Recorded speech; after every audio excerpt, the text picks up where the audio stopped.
এবার ইরানের আকাশে যুক্তরাষ্ট্রের ২টি যুদ্ধবিমান ভূপাতিতের ঘটনায় তৈরি হয়েছে চরম উত্তেজনা।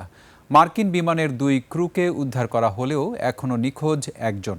তার খোঁজে মার্কিন স্পেশাল ফোর্সের সেনারা ইতোমধ্যে ইরানে প্রবেশ করেছে। এদিকে ট্রাম্প বলেছেন, যুদ্ধবিমান ভূপাতিত হলেও তা আলোচনার সম্ভাবনায় প্রভাব ফেলবে না। তবে যুদ্ধবন্ধে চূড়ান্ত ও স্থায়ী শর্তের আহ্বান জানিয়েছে তেহরান। অন্যদিকে ইরান, ইসরায়েল, লেবাননে চলছে হামলা পাল্টা হামলা।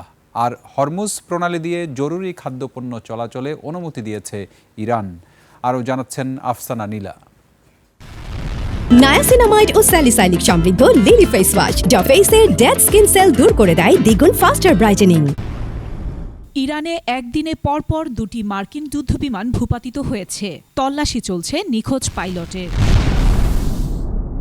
দেশের দক্ষিণ পশ্চিম অংশের ওপর এবং হরমুজ প্রণালীর আশপাশে যুক্তরাষ্ট্রের সামরিক বাহিনীর 2টি যুদ্ধবিমানকে ভূপাতিত করা হয়েছে বলে দাবি করে তেহরান। শিয়া সংখ্যাগরিষ্ঠ দেশটির সামরিক বাহিনীর খাতামুল আম্বিয়া কেন্দ্রীয় সদর দপ্তর জানায়, তাদের আকাশ প্রতিরক্ষা ব্যবস্থা একটি F-15 যুদ্ধবিমানকে পুরোপুরি ধ্বংস করে দিয়েছে।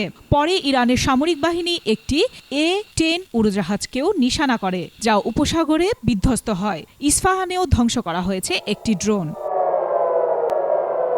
এদিকে ভূপাতিত যুদ্ধবিমানের 3 ক্রুয়ের মধ্যে 2জনকে পাওয়া গেছে। নিখোঁজ একজনকে খুঁজে বের করতে ইরানে প্রবেশ করেছে মার্কিন স্পেশাল ফোর্সের সেনারা। এমনি তথ্য দিয়ে প্রতিবেদন প্রকাশ করেছে দ্য টেলিগ্রাফ। আর মার্কিন প্রেসিডেন্ট ডোনাল্ড ট্রাম্প জানিয়েছেন, যুদ্ধবিমান ভূপাতিত হলেও তা তেহরানের সঙ্গে আলোচনার সম্ভাবনাকে ক্ষতিগ্রস্ত করবে না। অন্যদিকে ইরানের হামলায় ইসরায়েলের দক্ষিণ নেগেভের একটি শিল্প এলাকায় আগুন লাগে এবং ক্ষতিগ্রস্ত হয় মধ্যাঞ্চলীয় রোশ হাইন ও পেতাহ তিকভার বেশ কয়েকটি ভবন। পাল্টা জবাবে লেবাননে হামলা চালিয়ে লিতানি নদীর ওপরের 2টি গুরুত্বপূর্ণ সেতু উড়িয়ে দিয়েছে তেল আবিব।